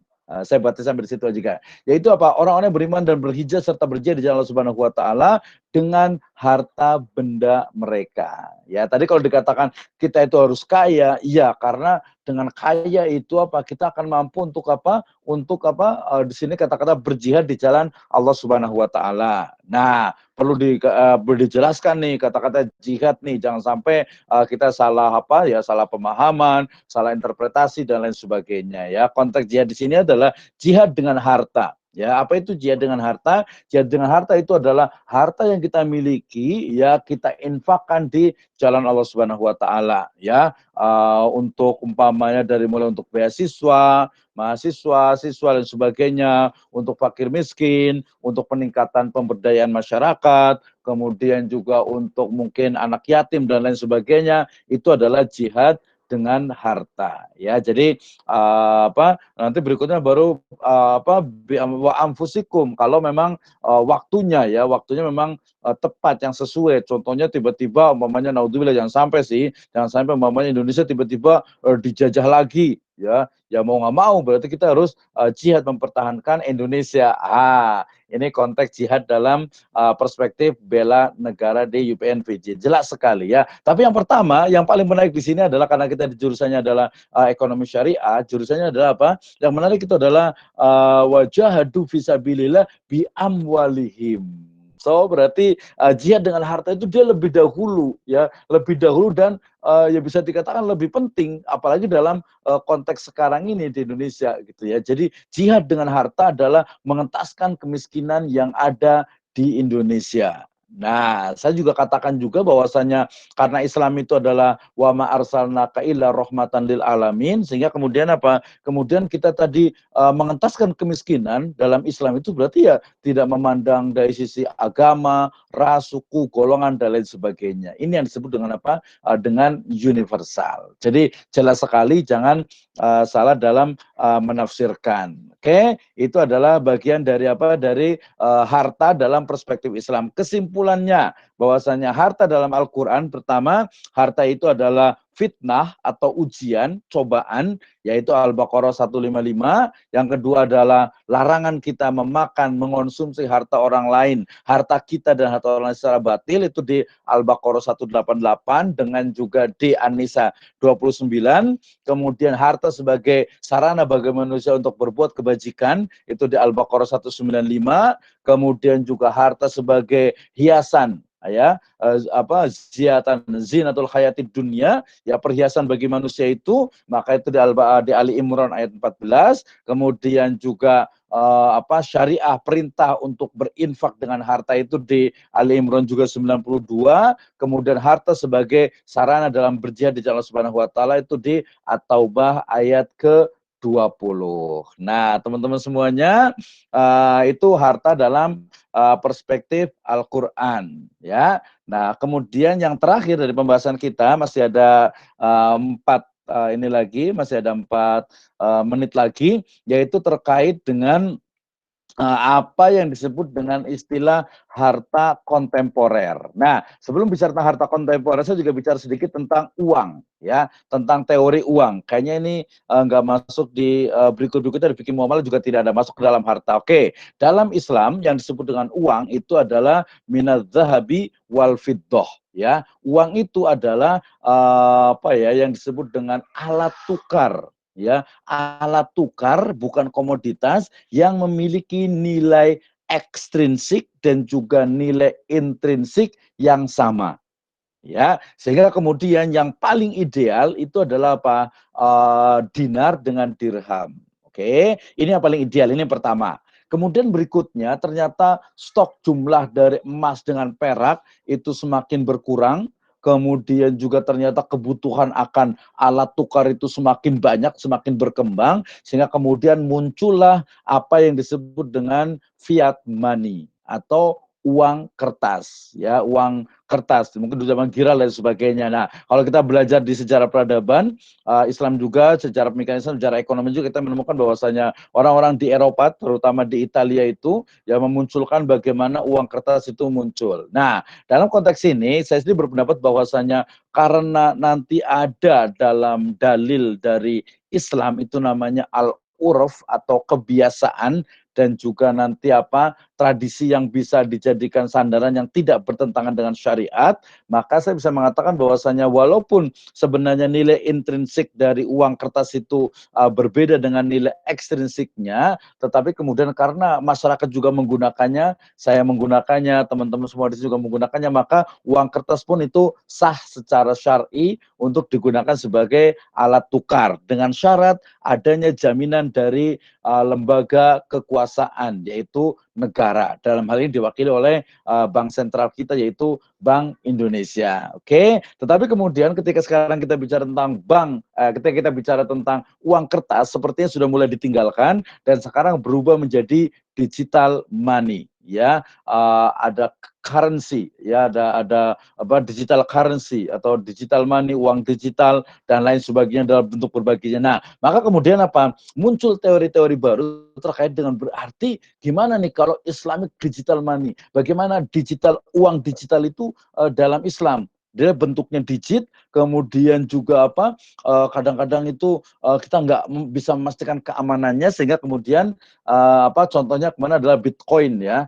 Bitcoin itu sangat sangat terkenal sekali tuh kemarin-kemarin itu, ya, sampai harganya itu sangat luar biasa. Tapi kemudian berita terakhir nanti bisa dikonfirmasi lagi betul atau tidaknya bahwa perusahaannya itu bangkrut, kemudian banyak juga yang mendemo ke sana ke perusahaannya itu di Jepang itu, ya, dan beberapa wilayah yang lainnya. Nah, akhirnya kemudian sekarang redup, bahkan hampir tidak terdengar lagi adanya Bitcoin itu. Nah, kenapa? Tadi saya katakan bahwa prinsipnya tadi yang paling ideal itu adalah emas dengan perak, tetapi kemudian uang kertas pun bisa digunakan dan uang digital pun sangat mungkin sekali untuk digunakan dengan syarat ada jaminan dari pemerintah, ya. Nah, di Bank Indonesia sendiri kemarin beberapa ini mengatakan bahwa juga akan membuat uang digital, karena ke depan itu ya uang digital itu pertama dia lebih maslahah, jelas, ya, nggak repot kalau zaman dulu bawa uang kertas di dompet, apalagi bawa emas, bawa perak, pakai kantong gitu, udah nggak ini lagi, ya. Ke depan itu ya hanya digital, tetapi tadi harus ada jaminan dari Bank Sentral, dari Bank Indonesia, ya, dari pemerintah bahwa uang ini sah digunakan di Indonesia, umpamanya, ya. Digital rupiah berarti ke depannya itu juga sangat memungkinkan sekali. Nah, kemudian itu dari sisi uangnya, ya. Nah, kemudian selain uang juga tadi nanti kita bisa dikatakan digital money, yang berikutnya adalah harta yang sifatnya dia itu sifatnya itu tidak kelihatan, tidak nampak, tetapi dia itu ada nilainya. Ya, diantaranya adalah hak atas kekayaan intelektual, ya, baik itu dia hak cipta, kemudian juga hak paten, kemudian juga merek, gitu, ya. Merek yang menarik kan begini, contohnya real ini, ya. Contohnya kita mengenal, kalau kita ingat teh, itu pasti kita ingatnya adalah teh Sariwangi, gitu kan. Teh Sariwangi, ya, kalau mineral tadi Aqua, mie instan itu Indomie, gitu dan sebagainya, itu adalah brand. Ternyata case yang terjadi itu adalah kasus yang terjadi itu Sariwangi itu perusahaannya itu ternyata bangkrut, gitu kan. Perusahaannya bangkrut, kemudian diambil alih, di take over, dibeli oleh perusahaan yang lain, tetapi merek Sariwanginya itu masih tetap ada dan itu memiliki nilai yang sangat tinggi dalam dunia bisnis, ya, sehingga kemudian perusahaan diambil tapi harganya mahal itu karena adanya karena ada brand Sariwanginya itu, sehingga kemudian Sariwangi sekarang sudah mulai ada lagi walaupun perusahaannya itu berbeda. Nah, kita juga ingat dengan polemik yang sudah agak lama, sekitar setahun atau 2 tahun yang lalu, tentang larutan penyegar, ya kan. Larutan penyegar cap kaki 3, ada badaknya dan lain sebagainya. Itu kemudian akhirnya terjadi semacam, ya, bisa dikatakan kompetisi bisnis, sebagai persaingan bisnis sebenarnya, gitu, ya. Kalau di kancah internasional itu ada Samsung dengan Apple ya, Samsung dengan Apple, di mana kemudian Samsung itu juga kalah karena mencontek habis Apple gitu ya. Kemudian yang terbaru sekarang juga Samsung lawan dengan apa ya, Fold atau apa yang HP smartphone yang lipat itu, layar lipat itu juga menjadi satu, kita bicara tentang harta yang dia itu tidak berbentuk ain, tidak ada bendanya, tetapi nilainya itu sangat besar sekali ya. Tadi hak cipta, kemudian paten, kemudian juga ya copyright tadi ya, kemudian juga merek dan lain sebagainya. Itu bagian dari hak. Termasuk nanti kalau dalam bisnis atau dalam di bursa efek itu ada option ya, ada right ya, ada hak untuk membeli kembali saham yang sudah dimiliki oleh para pemilik saham. Itu bagian dari hak ya, yang dia itu tidak bukan hakul ain tetapi hakul intifa ya, hakul intifa. Oke, teman-teman semuanya sudah agak lewat sedikit tadi, ini ada bicara harta milik kita tidak bahas. Oke, yang terakhir teman-teman semuanya yaitu bicara tentang bisa dikatakan ini adalah kesimpulan dari pertemuan kita hari ini. Yang pertama, bahwasanya ketika kita membahas tentang harta, ya, maka kita menemukan bahwasanya harta dalam Islam pada hakikatnya itu adalah apa? Adalah milik dari Allah Subhanahu wa taala. Ya, tadi berdasarkan pada beberapa ayat di modul nanti boleh dibaca ya, bahwasanya min malillahilladzi ya, dari harta yang milik Allah Subhanahu wa taala yang di mustahlafina fi ya, yang dititipkan kepada Anda, yang dititipkan kepada manusia. Oke. Nah, kemudian karena harta ini adalah milik Allah Subhanahu wa taala, maka harus dijalankan, harus digunakan, dimanfaatkan di jalan Allah Subhanahu wa taala. Nah, harta sendiri dalam Islam itu memiliki makna yang lebih komprehensif, yaitu segala sesuatu yang memiliki nilai di sisi syariat ya, dan juga di sisi manusia yang mungkin untuk mendapatkannya, mungkin untuk memanfaatkannya. Oke, itu adalah harta. Kemudian yang kedua, bahwasanya yang namanya harta itu ya, pembahasan kita tentang harta itu, kita akan menemukan bahwasanya ketika kita belajar tentang harta, kita akan mengetahui bahwasanya oh, ini harta yang sah, yang diakui secara syar'i. Ini harta yang tidak sah, yang tidak boleh digunakan secara syar'i. Ini harta yang boleh diwakafkan. Tadi ingat, harta yang boleh diwakafkan itu adalah harta istimali, dan juga pada ulama klasik itu ada harta yang sifatnya itu akor, walaupun sekarang yang mangkul juga memungkinkan, tapi istimali itu sebuah keniscayaan ya. Itu pembahasannya. Kemudian dalam konteks modern, bahwasanya harta itu tidak hanya sifatnya itu ain, tidak hanya sifatnya itu materi, tetapi harta yang sifatnya imaterial itu pun sangat memungkinkan atau menjadi juga bagian dari harta in Islamic perspektif. Terima kasih, itu dari saya. Kita lanjutkan ke diskusi. Udah 9.20, ada sekitar 20 menit untuk kita diskusi. Saya berikan kesempatan teman-teman di sini semuanya untuk bertanya ya, terkait dengan tema hari ini secara khusus, kemudian juga tema muamalah secara umum, dan juga tema-tema yang mungkin terkait dengan ekonomi dan bisnis syariah. Saya persilahkan. Pak, saya mau nanya, Pak. Silahkan sebutkan nama dan NIM-nya. Nama saya Nabil Ahmad Izzuddin, NIM-nya 1910116021. Saya mau nanya, Pak. Ya, silakan. Kalau misalkan Nabil Ahmad Izzuddin. Silakan. Kita punya harta, hartanya pengen diwakafkan, pengen jadi misalkan pesantren gitu ya. Tapi hartanya itu berasal dari uang yang nggak halal. Itu wakaf atau kagak gitu, Pak. Makasih ya, Pak. Oke, terima kasih Nabil Ahmad Izzuddin. Oke ya, terima kasih atas pertanyaannya. Nah, tadi merujuk kepada harta mutakawim dan ghairu mutakawim, maka harta yang yang tadi dikatakan harta yang sumbernya itu haram, ya maka itu bukan bukan mutaqawwim li nafsihi, untuk dirinya atau untuk pemiliknya, sehingga kemudian apa? Ya harta itu ya dia haram bukan zatnya tapi cara mendapatkannya, sehingga kemudian ketika diwakafkan apakah sah atau tidak? Ya, maka jawabannya secara secara hukum bahwasanya pemilik harta itu tidak sah mewakafkan. Ya, pemilik harta itu tidak sah mewakafkan. Kenapa? Karena harta itu bukan miliknya. Ya, tetapi kemudian ketika ada pesantren tadi yang mau menerima, ya diterima saja wakafnya itu, karena itu lebih manfaat, ya lebih manfaat. Tetapi pemilik harta itu dia bukan mewakafkan, tetapi ya memberikan. Ya, memberikan juga bukan hibah, bukan juga infak, bukan juga sedekah. Dia tidak akan mendapatkan pahala. Ya, mungkin dia akan terbebas dari dosa ketika yaudah ini bukan harta saya, kasih aja lah ke pesantren gitu ya. Nah, seperti itu. Jadi akad wakafnya dari wakif itu tidak sah, ya tidak sah, tetapi kemudian karena uang itu ada, maka bisa jadi wakif itu tidak dapat pahala, tapi wakif itu akan terhindar dari dosa karena melepaskan harta haram yang dimilikinya. Oke, tapi ada perlu penjelasan juga nih, haram yang seperti apa gitu ya. Nanti kalau haram yang udah jelas mungkin nggak apa-apa, nggak perlu saya tanyakan, tapi agak khawatir ini haram itu agak haram-haram subhat gitu. Contohnya mungkin tadi ada umpamanya ada hasil dari riba umpamanya atau bunga bank umpamanya gitu kan. Nah, kalau bunga bank atau riba itu kan sudah dijelaskan oleh para ulama. Ya udah, kasihkan saja, tetapi memang tadi bukan infak, bukan sedekah, bukan wakaf, tapi ya udah kasihkan ke yang berhak saja, fakir miskin, yatim, untuk pesantren dan lain sebagainya.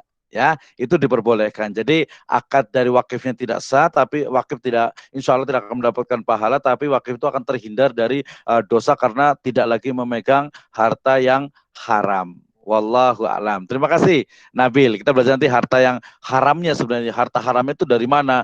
Tadi harta haram itu kita udah ngomong harta haram ya. Harta haram itu adalah harta yang tadi zatnya itu haram, dan yang kedua adalah cara mendapatkannya itu haram. Ya, insya Allah sudah tahu semuanya. Nanti, oh ya kemarin sempat viral ya, saya bikin tulisan juga di blog saya tentang pekerjaan profesi yang haram. Woi, sangat kontroversi sekali nih memang nih nih. Tapi ya intinya adalah kita belajar dulu, jangan langsung menjudge, jangan juga langsung nggak percaya juga nggak apa-apa, percaya juga silahkan. Tapi menurut saya lebih baik kalau di mahasiswa ini belajar dulu saja. Ya, belajar dulu saja. Contohnya yang paling ini adalah ada katanya apa penghasilan dari artis gitu ya. Ya artis ya beda-beda juga lah, lihat. Kalau artisnya artis yang mohon maaf yang goyangannya yang pakainya terbuka, sebenarnya juga ulama juga sepakat juga sih sebenarnya. Yang nggak boleh juga, walaupun mungkin ada mengatakan nggak sampai haram, tapi minimal tuh ya makruhnya makruh li tahrim juga gitu kan. Nah, ini jadi harta haram itu juga harus dibahas. Jadi harta haram itu nanti dalam fikih muamalah nanti di next berikutnya itu adalah akad-akad yang haram. Minimal itu ada apa? Ada harta haram itu cara memperolehnya adalah apa? Yang di sana itu ada unsur maisir, berarti haram perjudian.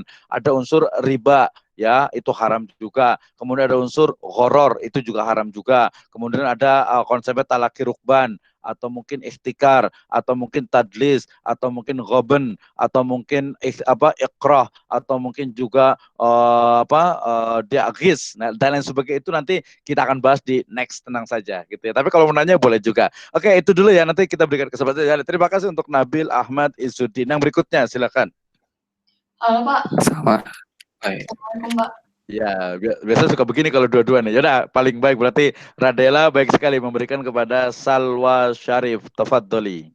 Nama saya Salwa Syarif, NIM-nya 1910116017. Saya ingin bertanya Pak, kan tadi harta itu harus digunakan untuk untuk di jalan Allah dan buat, jadi kan pokoknya untuk syariah dan buat kemaslahatan manusia juga. Nah, bagaimana jika harta yang kita punya itu kita berikan untuk hal-hal yang sebenarnya nggak haram, nggak halal, jadinya hartanya itu ya cuma buat kita senang-senang gitu Pak. Misalnya kayak beli lukisan, atau beli pajangan, atau beli boneka, atau beli sesuatu yang sebenarnya cuma untuk menyenangkan hati kita doang gitu Pak. Apakah itu tetap dibolehkan? Karena di sini tidak ada konteks untuk secara untuk agamanya gitu. Terima kasih Pak. Oke, Oke, terima kasih untuk Salwa Syarif, pertanyaan menarik sekali. Nah, ini mungkin pertama gini, mindset kita juga harus sedikit diperbaiki dalam artian gini, ketika bicara tentang tadi sesuatu yang mubah, sesuatu yang tadi makanya harta itu salah satunya adalah apa? Zinatul hayati dunia, ya perhiasan dunia. Ya perhiasan dunia sehingga itu mubah boleh gitu ya boleh ya sehingga kemudian hal yang sifatnya itu mungkin sifatnya itu seolah-olah tidak ada kaitan dengan agama, sebenarnya ya pasti ada kaitan dengan agama. Contohnya gini, saya apa namanya punya duit, saya pengen jalan-jalan gitu ya, jalan-jalan yang dalam negeri dulu lah, ke Lombok atau mungkin ke Raja Ampat, atau punya duit lagi ke Singapura, ke Malaysia, mungkin kalau yang agak Islam itu ke Dubai, lanjut lagi mungkin punya duit lagi mau ke Eropa gitu ya. Nah itu ya mubah boleh gitu, tapi nanti ada aturannya. Ketika ke Eropa berarti kan diatur ya dia tetap juga harus tampil Islami gitu ya. Jangan ke Eropa buka hijab, itu nggak Islami berarti kan. Ya ke Singapura atau mungkin ke Hong Kong kemudian pakaiannya tidak Islami, kemudian ke sana juga ke tempat-tempat hiburan yang tidak Islami, itu tidak boleh. Oke, jadi mindset kita, saya ingin mengatakan bahwasanya harta yang kita miliki dibelanjakan atau digunakan di jalan syariat, di jalan Allah Subhanahu wa taala,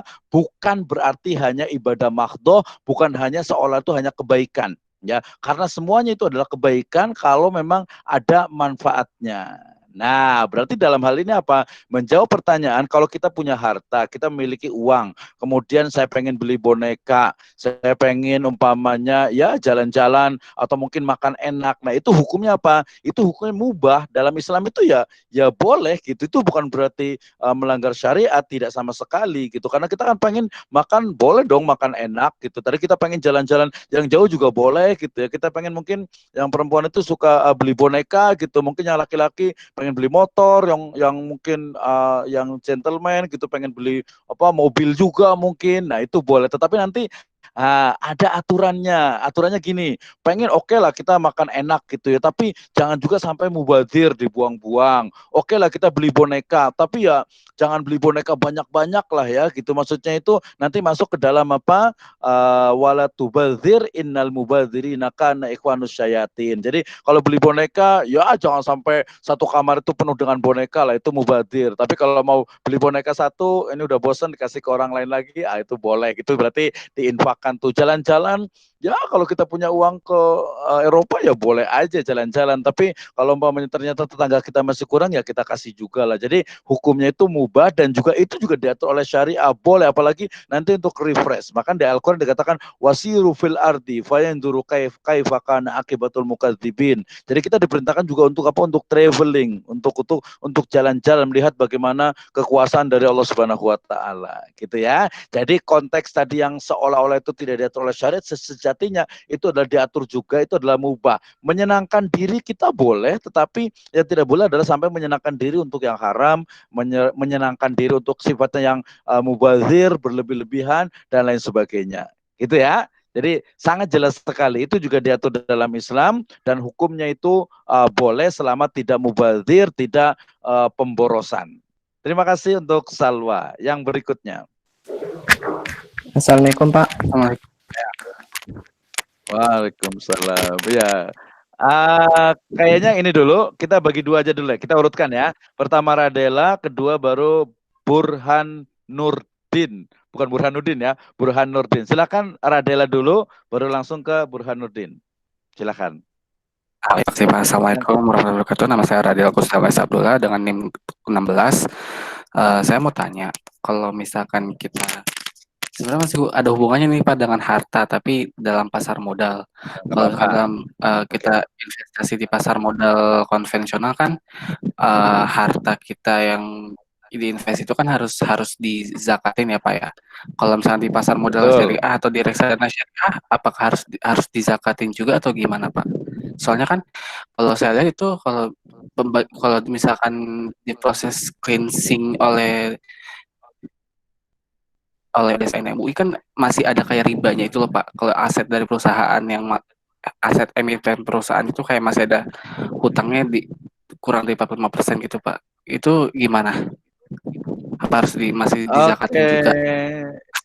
Yap, terima kasih untuk Radela Kusdamalis Abdullah. Wah, namanya panjang ya. Ini terkait dengan apa? Dengan saham ya. Saya kebetulan ikut juga beberapa saham, sempat beli juga yang Telkomsel juga, kemudian juga ada Gas Negara, ada juga beberapa yang blue chip itu. Nah, menariknya begini memang ya. Nah, betul bahwasanya fatwa DSN terkait dengan saham yang disebut dengan saham syariah itu adalah beberapa persyaratan. Salah satunya adalah memang perusahaan tersebut ya apa masih memiliki utang ya, memiliki utang, kemudian dari si utang, kemudian yang kedua juga dia masih berinteraksi dengan apa dengan riba juga sekian persen dari modalnya ya. Tapi pertanyaan karena tidak bicara tentang itu sehingga kemudian memang ini sebenarnya kalau saya menyebut itu sebagai langkah awal saja. Ini seperti sama dengan nanti hotel syariah. Ya hotel syariah itu ada hilal 1, hilal 2. Katanya sekarang udah gak ada sih katanya. Tapi ada juga yang beberapa hotel itu yang dia menyebut hotel syariah tapi masih ada kekurangan. Maksud saya adalah bahwa saham syariah juga masih ada beberapa kekurangan, tetapi ini tidak menjadikan kita itu mundur, tidak menjadikan kita itu pesimis, karena ini adalah langkah awal. Ke depan, insya Allah saham syariah ini akan lebih murni syariah. Tentu saja butuh dukungan dari teman-teman semuanya ini, generasi muda kita, agar ya namanya saham syariah seharusnya ke depan itu ya memang perusahaannya itu syariah, kemudian tidak terkait juga dengan bunga bank sama sekali, kemudian juga utangnya juga kalau bisa nol, kalau nol nggak mungkin kali ya, di bawah 20% lah. Kalau di Malaysia itu dia 20%, biasa itu di bawah 20%. Nah, tapi karena yang ditanyakan bukan itu, nanti kalau ada yang nanya saham boleh juga, saya juga senang juga terkait dengan saham ini. Pertanyaannya adalah bagaimana kalau kita punya saham konvensional, apakah perlu dibayar zakat juga? Oh, tadi betul sudah dijawab bahwasanya setiap harta yang kita miliki itu kalau sudah haul, sudah dia 1 tahun, kemudian nisab itu berarti nisabnya adalah emas, berarti sekarang kurang lebih antara 40 sampai 50 juta rupiah, sehingga kita wajib untuk mengeluarkan uang, mengeluarkan zakatnya. Nah, demikian juga dalam saham syariah kita. Kalau saham syariah kita itu ternyata jumlahnya antara 40 sampai 50 juta rupiah, kemudian uang itu sudah 1 tahun mengendap, maka kita wajib untuk mengeluarkan zakatnya 2,5%. Nah, di sini memang ada sedikit beda pendapat tentang bagaimana kalau ternyata di perusahaannya itu sudah dikeluarkan zakatnya. Nah, sebenarnya sih kalau memang sudah dikeluarkan zakat dari perusahaan itu sudah cukup ketika kita dapat bagi hasilnya. Tetapi karena kalau saham itu adalah uang kita, maka ya kita memiliki juga kewajiban untuk membayar zakatnya. Nah, zakat ini secara ekonomi makro itu adalah sangat membantu bagi perekonomian masyarakat gitu ya, sehingga ya jawabannya ya kalau kita punya harta baik itu saham baik yang lainnya sudah sampai 85 juta 85 gram ya, sudah 40 ya kurang lebih 42,5 atau 45 juta itu sudah tahun, maka kita wajib untuk membayar zakatnya sedikit sekali, hanya 2,5%. Terima kasih. Jadi harus bayar zakat ya untuk Radela Kusdamalis. Terima kasih. Terima Berikutnya kasih, Pak. Burhanuddin. Oke. Assalamualaikum Pak, saya Burhanuddin Pratama dengan NIM 1910116029. Pak, saya Oke, silakan. ingin melanjutkan pertanyaan dengan Nabil tadi yang masalah tentang wakaf. Nah, kalau misalkan Ya, silakan. penerima wakaf itu tahu kalau misalkan harta yang digunakan untuk wakafnya itu dengan cara tidak halal, penerima wakaf wajib diganti nggak Pak hartanya ke itu masalah yang prosesnya yang harta tidak halal itu Pak? Makasih Pak. Oke, terima kasih ya. Terima kasih pertanyaannya untuk Burhanuddin. Jadi apakah harta yang tadinya haram? Aduh, ini jadi ngomongin harta haram gitu. Padahal sebenarnya kalau kita ngomongin yang haram-haram itu harusnya itu dengan ilmu dulu nih, dengan ilmu dulu gitu ya, dengan ilmu dulu. Nanti jangan sampai nanti dianggap kok dalam Islam itu banyak banget yang haram sih, ribet banget gitu ya. Padahal tidak seperti itu. Harta haram dalam Islam itu sebenarnya secara hukum positif pun di negara kita itu juga haram. Hasil korupsi itu haram ya, dalam negara juga itu juga tidak boleh gitu ya. Mencuri juga haram ya, kemudian juga merampok juga haram juga gitu ya. Riswah, menyuap juga haram juga. Oke ya, tapi ya baiknya kita nanti belajar lagi terus, makanya kita kuliah di UPN ini, di ekonomi syariah ini, agar tahu persis, oh ini harta haram, ini harta yang subhat, ini harta yang halal. Oke, pertanyaannya jadi bagaimana kalau ternyata harta haram itu kemudian diwakafkan, kemudian ternyata kalau wakifnya atau wakif itu kan yang berwakaf ya. Kalau yang mengelola itu adalah nazir. Kalau yang saya lihat tadi adalah nadirnya tahu bahwa harta ini adalah harta yang haram. Oke, nah jawabannya sebenarnya dalam Islam harta haram itu ya itu adalah bukan milik individu dan dia dikembalikan atau uang itu dikembalikan ke Baitul Mal ya. Nanti dalam konteks Islam itu ada namanya Baitul Mal ya, the wealth the house of wealth ya, Baitul Mal. Mungkin kalau di Indonesia ya sama dengan dengan Kementerian Keuangan ya, Kementerian Keuangan itu. Jadi dikembalikan ya ke negara gitu ya. Kalau dalam Islam itu di Baitul Mal, dalam konteks Indonesia itu ke negara. Nah, setelah sampai di negara, setelah ada di Baitul Mal, ya berarti dipersilahkan kebijakan dari kepala negara, kebijakan dari dari penguasa itu untuk menggunakannya ya, termasuk juga untuk wakaf. Nah, karena Baitul Mal tidak ada, kemudian juga dikembalikan ke negara juga biasa ada prosedurnya, sehingga kemudian ya sudah, berarti nazir itu ya tidak perlu mengembalikan dan juga ya gunakan saja itu untuk kemaslahatan, karena itu adalah yang terbaik. Karena inti dari dikembalikan ke Baitul Mal sendiri juga nanti akan kembali ke rakyat, dikembalikan ke negara juga nanti akan kembali ke rakyat juga. Maka harta haram yang kemudian diwakafkan ya tadi dari sisi wakifnya sudah jelas tidak dapat pahala, tapi dia insya Allah terhindar dari dosa. Kemudian untuk nazirnya, maka nazir itu ya pendapat saya silahkan digunakan wakaf itu dan dikembangkan. Itu sudah lepas dari istilah, jadi dia itu sudah bukan haram lagi. Ya, ingat ya, salah satu dari kisah bahwasanya haram itu bisa untuk saya tapi bisa tidak untuk Anda. Ingat ini kisah tentang seorang janda yang dia itu memakan bangkai, kalau nggak salah itu, memakan bangkai, kemudian oleh seorang yang alim itu dia mengatakan kepada orang alim itu, ini haram untuk Anda tapi halal untuk saya. Maksudnya adalah karena janda ini dia hampir meninggal, hampir meninggal, sehingga kemudian boleh memakan yang haram itu, yaitu bangkai itu, karena daripada mati maka lebih baik makan. Nah, tadi konteksnya itu berarti haram untuk wakifnya, pemilik yang tadi itu, tapi untuk nazirnya itu dia menjadi halal, apalagi untuk digunakan untuk kemaslahatan. Jadi ada perubahan hukumnya karena wakaf itu kan nanti menjadi milik bersama kaum muslimin, jadi milkiyatul ammah, jadi al-mal al-am, harta yang sifat itu menjadi umum. Sudah jelas ya? Itu seperti itu. Mudah-mudahan cukup jelas, nanti boleh tanya lagi. Nanti boleh tanya juga di chat di sesi terakhir kita. Terakhir sekali saya berikan satu pertanyaan lagi karena saya suka 5 biasanya. Saya mau nanya, Pak. Silakan satu lagi mau bertanya. Silakan. Siapa nih? Muhammad Izzuddin Al-Fatih, Pak. Oke, silakan. Saya mau bertanya soal ini, Pak. Kan ada tuh, Pak, hadisnya tentang menjual patung yang disembah, kan nggak boleh itu, Pak. Oke, betul. Tapi kan waktu itu kan konteksnya kan pada saat itu kan lagi maraknya penjualan patung untuk disembah kan, Pak. Nah, kalau di zaman sekarang kan action figure tuh, Pak. Kan konteksnya juga patung kan, Pak. Tapi kan bukan disembah. Nah, itu masih diperbolehkan apa diharamkan, Pak, jadinya, Pak? Yang apa tuh? Action figure-nya, Pak. Kan dia juga bentukannya patung gitu, Pak. Kayak contohnya apa? Mainan kayak Marvel. Mainan. Gitu. Nah, ya. Iya, tahu. Oke, terima kasih untuk Muhammad Fathi. Muhammad Al-Fathi, mudah-mudahan seperti Al-Fatih gitu ya. Al-Fatih kan sama juga pembuka katanya, sang pembuka. Terima kasih pertanyaannya. Ya, betul, hadis larangan, dari mulai larangan untuk membuat patung ya, terutama patung-patung yang disembah gitu ya. Kemudian juga larangan juga untuk menjual belikannya. Para ulama itu sepakat ya, termasuk juga nanti jual beli atau membuat dari syiar-syiar agama yang lainnya. Ya, itu tidak boleh gitu ya. Nah, kemudian bagaimana dengan figur-figur sekarang nih ya, patung-patung kecil kayak mainan Marvel atau mungkin ada Spider-Man dan sebagainya. Nah, di sini ada 2 pendapat.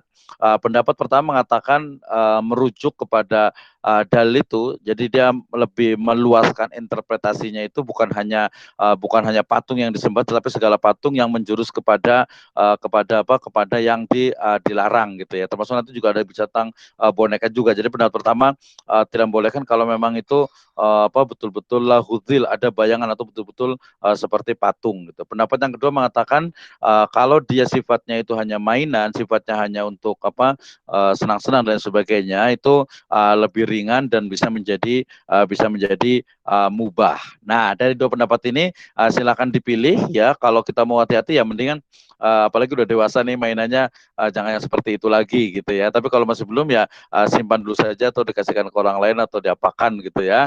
Nah, itu boleh juga. Nah, pendapatnya gimana? Kalau jual belinya kalau yang paling moderat pertengahan ya, yang paling pertengahan wasat ya itu ya mubah selama tidak berlebihan, mubah selama tidak kemudian dia itu sangat mania sekali dengan Marvel, sangat mania sekali dengan jagoan-jagoan dari bukan peradaban Islam dan lain sebagainya. Ya minimal itu dari mulai mubah sampai ke makruh gitu ya. Makruh itu ya tidak disukai saja, itu saja ya. Kalau ditanya terakhir, mendingan sekarang jawaban sementara dari saya ya sudah boleh ya. Boleh dengan syarat harus belajar lagi. Kalau udah belajar lagi udah tahu, udah dewasa ngapain sih mainan begini, nggak penting lah banyak hal yang lainnya. Apalagi kalau harganya agak mahal gitu, mendingan beli yang lainnya lain sebagainya. Ini hampir sama dengan yang sifatnya itu awalnya itu mubah. Kalau mubahnya itu kemudian ternyata melalaikan, kemudian juga mubah lama-lama kemudian juga tadi bangga dengan jagoan-jagoan yang bukan dari Islam. Nah, itu yang mungkin mendekati ke makruh gitu ya. Jadi mubah boleh dengan syarat harus belajar lagi biar tahu nanti lebih detail lagi ya. Itu yang main. Tapi kalau yang patung-patung yang tadi yang kayak apa ya, kayak ya seperti yang disembah atau mungkin syiar agama lain itu sudah sangat jelas sekali haramnya. Yang tadi masih sebagian ulama itu masih mentoleransinya, masih membolehkan gitu ya, masih membolehkan gitu. Terima kasih untuk Muhammad Al-Fathi Kids Studying, tetap belajar ya. Terima kasih untuk semuanya. Mohon maaf sekali sudah 43, tinggal 2 menit lagi. Jadi terima kasih untuk semuanya. Saya cukupkan sampai di sini untuk sesi Google Meeting-nya itu harusnya 60 menit. Mudah-mudahan ini tidak menghabiskan pulsa ya. Mudah-mudahan ada bantuan pulsanya juga. Insya Allah kita lanjutkan ke sesi tadi sudah selesai sampai jam 10, nanti jam 10 tepat. Berarti sekarang setelah ini adalah ada 15 menit reading course ya. Kemudian jam 10 saya sudah set dibuka untuk kuisnya. Silahkan dijawab, dikirim ke email saya. Ya, email saya karena tadi mau pakai kuis dijawab situ masih mau pakai multiple choices masih belum bisa, kemudian mau pakai yang forum pakai assignment itu juga perlu ditaruh di situ juga, kemudian diupload juga. Udah sementara pakai email aja yang gampang. Jadi sekarang adalah reading course ya, reading session untuk silakan baca di tadi di slide-nya, kemudian juga di